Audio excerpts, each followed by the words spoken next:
নমস্কাৰ প্ৰিয় বন্ধু বান্ধৱীসকল 2026 বৰ্ষৰ 1 জানুৱাৰীৰ দিনা দিনটোৰ 24 ঘণ্টাৰ ভিতৰত এখন কাগজত 11111 লিখি আপোনাৰ আটাইতকৈ ডাঙৰ ইচ্ছাটো লিখি বা 2026 বৰ্ষক লৈ আপুনি যি আশা কৰিছে আশাটো লিখি তাৰ তলত আপোনাৰ নাম ঠিকনা লিখি এটা স্থানত মনে মনে কৈ থৈ আহক।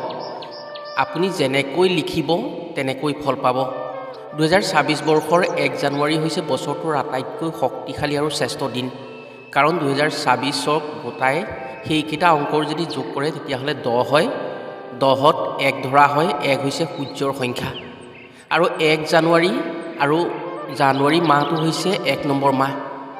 1 হৈছে সূৰ্যৰ নম্বৰ, গতিকে ত্ৰিপুল 1 সংযোগত যদি কোনো ব্যক্তিয়ে এই কামটো কৰে তেনে সূৰ্যনাৰায়ণৰ কৃপাত সেই আশা সঁচা হ'বই। সূৰ্য হৈছে শিৱৰ লগত ৰিলেটেড। এই দিনটোত যদি শিৱৰ নাম লৈ মন্দিৰত গৈ এটা সৰু কাম কৰিব পাৰে তেনে আপুনি 2026ত আচৰিত ধৰণেৰে সফলতা আনিব পাৰে। মহাদেৱৰ কৃপাত আপোনাৰ যিকোনো ক্ষেত্ৰত উন্নতি আহিব। আপুনি যেনেদৰে ভাবিব গোটেই বছৰটোত আপোনাৰ বাবে তেনেদৰেই সফলতা আহিব। 2026 বৰ্ষৰ 1 জানুৱাৰী বিশেষৰো বিশেষ হ'ব প্ৰতি ৰাশিৰ বাবে। সেয়েহে এনে সুযোগ জীৱনত কেতিয়াও ঘূৰাই নাপায়। 1 জানুৱাৰীৰ দিনা যেনে তেনে হ'লেও এই কাম দুটা কৰক। নতুন বছৰক লৈ যি আশা কৰিব সেই আশা নিশ্চিতভাৱে সঁচা কৰি সুখী হ'ব পাৰিব। আজিৰ ভিডিঅ'ত আমি আপোনাক জনাম 111 এই 24 ঘণ্টাৰ ভিতৰত কি কাম কৰিব পাৰিলে জীৱনটোত যিকোনো আশা পূৰণ কৰিব পাৰিব। এইদিনা ৰাতিপুৱা শুই উঠিয়েই কি বস্তু চাব পাৰিলে বছৰটোত পোহৰ আৰু উজ্জ্বল আহিব। এই ত্ৰিপুল 1ৰ দিনটোৰ ভিতৰত কোনো মন্দিৰলৈ গৈ মনে মনে কি বস্তু থৈ আহিব পাৰিলে যিকোনো ৰাশিৰ কুণ্ডলীত থকা বাধা বিঘিনিসমূহ বা বিপদ বিঘিনিসমূহ দূৰ হৈ মহাদেৱৰ কৃপাত সৰ্বপ্ৰকাৰে সুখী হ'ব পাৰিব। গতিকে আজিৰ ভিডিঅ'টো যদি 1 জানুৱাৰীৰ আগত আপুনি পায় তেনে আপুনি নিশ্চিতভাৱে 2026 বৰ্ষত ভাগ্যশালী হ'বলৈ গৈ আছে। সেয়েহে আজিৰ ভিডিঅ'টো শেষলৈকে চালে 1 জানুৱাৰীৰ দিনা কামসমূহ কৰি নিশ্চয় বছৰটোত উপকৃত হৈ সুখী হ'ব পাৰিব। প্ৰিয় বন্ধু বান্ধৱীসকল, কামসমূহৰ কথা কোৱাৰ আগতেই আপোনাক এটি সৰু অনুৰোধ জনাওঁ। ভিডিঅ'টো যদি ভাল পায় তেনে এটা লাইক কৰাৰ লগতে কমেণ্ট বক্সত ওম সূৰ্যনাৰায়ণেই নমঃ বা হৰ হৰ মহাদেৱ বুলি লিখিবলৈ কেতিয়াও নাপাহৰিব। আৰু যদি আমাৰ চেনেললৈ প্ৰথম আহিছে তেনে চেনেলটো ছাবস্ক্ৰাইব কৰাৰ লগতে অন্য 10জনে উপকৃত হোৱাকৈ ভিডিঅ'টো শ্বেয়াৰ কৰিবলৈ অনুৰোধ জনালোঁ। 2026 বৰ্ষত সূৰ্যৰ অতি আচৰিত প্ৰভাৱ থাকিব প্ৰতি ৰাশিৰ ওপৰত। সূৰ্যৰ শুভ প্ৰভাৱৰ ফলত কৰ্মৰ উন্নতি, সামাজিক মান সন্মান, শিক্ষাত উজ্জ্বল আৰু চৰকাৰী সাহায্য বা চৰকাৰী চাকৰিৰ সংযোগ হয়। জ্যোতিষশাস্ত্ৰ অনুসৰি পুৱা সোনকালে উঠি সূৰ্য দৰ্শন কৰিলে সূৰ্যৰ প্ৰভাৱ শুভ হয়। এইদিনা যদি সূৰ্য উদয় হোৱাৰ সময়ত 2026ক লৈ যিসকলে নতুন কিবা এটা কৰাৰ কথা ভাবি আছে, 2026ক লৈ উন্নতিৰ আশা কৰিছে, তেওঁলোকে যদি এটা তামৰ পাত্ৰত পানী ভৰ্তি কৰি তাত অকণমান ৰঙা চন্দন, এপাহ ৰক্তজবা ফুল, 5ডাল দুৰ্বা বা দুবৰি, কেইটামান চাউল দি ওম সূৰ্যনাৰায়ণে নমঃ বুলি জল অৰ্পণ কৰিব পাৰে সূৰ্যদেৱক, তেনে 2026 বৰ্ষৰ ভিতৰত তেওঁ অতি শুভ প্ৰভাৱ পৰিব সূৰ্যৰ আৰু তেওঁ সেই 26 বৰ্ষতে যিকোনো ক্ষেত্ৰত সফলতা আনিব পাৰিব। এই কাম যদি কোনো ৰোগত ভুগি থকা মানুহে কৰিব পাৰে তেনে তেওঁৰ ক্ষেত্ৰত অতি শুভ হ'ব। বেমাৰ ব্যাধিৰ যান্ত্ৰণাৰ পৰা মুক্ত হ'ব পাৰিব। ইয়াৰ উপৰিও কোনো চাকৰিৰ বাবে কষ্ট কৰি থকা চাকৰি প্ৰত্যাশিত প্ৰাৰ্থী বা ৰাজনীতিৰ ক্ষেত্ৰত জড়িত হৈ থকা ব্যক্তিয়ে এই কাম 1 জানুৱাৰীৰ দিনা সূৰ্য উদয়ৰ সময়ত কৰিব পাৰে তেনে সূৰ্যদেৱৰ কৃপাত বছৰটোৰ ভিতৰত ৰাজভোগৰ সুযোগ আহিব। শিক্ষা গ্ৰহণ কৰি থকা কোনো ল'ৰা ছোৱালীয়েও যদি কৰে তেনে সেই ল'ৰা ছোৱালীৰ শিক্ষাৰ দিশত বছৰটোত অতি উজ্জ্বল হ'ব। বছৰটোৰ প্ৰথম দিনটোৰ প্ৰথম পুৱাতেই যদি এই কাম কৰে নতুন বছৰত প্ৰমাণ আপুনি নিজেই পাই যাব। 2024 বৰ্ষত সূৰ্যৰ প্ৰভাৱ বেছি থাকিব। সূৰ্য শিৱ শক্তিৰ দ্বাৰা পৰিচালিত। সূৰ্য আৰু শিৱ যদি কৃপা আপোনাৰ ওপৰত পৰে বা শুভ দৃষ্টি যাৰ লগত থাকে তেওঁ দৰিদ্ৰ হ'লেও ধনবান হোৱাত বেছি সময় নালাগে। এতিয়া আমি আপোনাক যি কথা ক'ম এই কাম যিকোনো প্ৰকাৰে কৰিবলৈ চেষ্টা কৰিব 2026 চনৰ 1 জানুৱাৰীৰ দিনা।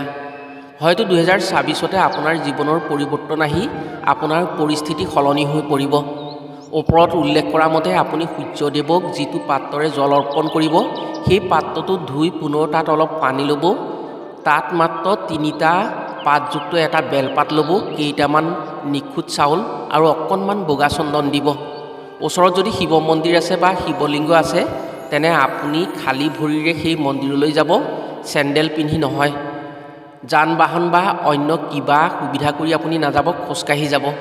গৈ সেই পাত্ৰটোত যি বস্তু লৈছিল সেই বস্তুখিনি শিৱলিংগত দি দিব আৰু সেই পাত্ৰটো মন্দিৰত থৈ আপুনি ৰৈ নাথাকিব, চিধা ঘৰলৈ ঘূৰি আহিব। এই কাম কৰাৰ বাবদ কিন্তু ভগৱানৰ ওচৰত আপুনি একো আশা নকৰিব। শিৱলিংগত অৰ্পণ কৰি বস্তুখিনি আপুনি মন্দিৰত সেই পাত্ৰটো থৈ চিধাই ঘৰলৈ ঘূৰি আহিব। এই কামে বছৰটোত আপোনাক ইমানেই সহায় কৰিব যাৰ ফলত বছৰটোত উন্নতি আপোনাক লগ নেৰা হ'ব। আপুনি নভবাকৈ আপোনাৰ ভাগ্যই আপোনাক সহায় কৰি উচ্চ আসন দিব। বহু ডাঙৰ ডাঙৰ ডাক্তৰৰ দৰৱ খাই ভাল নোহোৱা বেমাৰো আপোনাৰ লগ এৰি ৰোগমুক্ত হ'ব পাৰিব। এই কামৰ ফলত ভাগ্যৰ কুণ্ডলীত থকা সকলো বাধা আঁতৰি যায়। ভাগ্যত মহাদেৱ আৰু সূৰ্যদেৱৰ সুপ্ৰভাৱ পৰে। আপুনি নভবা কাম এটাৰো সফলতা আহিব। বন্ধ হৈ থকা কামৰো সফলতা আহিব। বছৰটোত বিপদ বিঘিনিৰ পৰা মুক্ত হৈ মহাদেৱৰ কৃপাত সদায় সুখী হৈ থাকিব পাৰিব। 1 জানুৱাৰীৰ দিনটোত ত্ৰিপুলেক সংযোগ হৈছে। এই দিনটোত ত্ৰিপুলেক এখন কাগজত লিখি যদি তাৰ তলত এটা ইচ্ছা বা 10টা ইচ্ছা লিখি এটা উপায় কৰিব পাৰে তেনে আপোনাৰ যিকোনো ইচ্ছাই বছৰটোৰ ভিতৰত পূৰণ হ'ব। এইটো উপায় অৱশ্যে প্ৰতিজন মানুহেই কৰিব পাৰে আৰু কৰিব লাগে। আমি নিজেও এই উপায় কৰিম।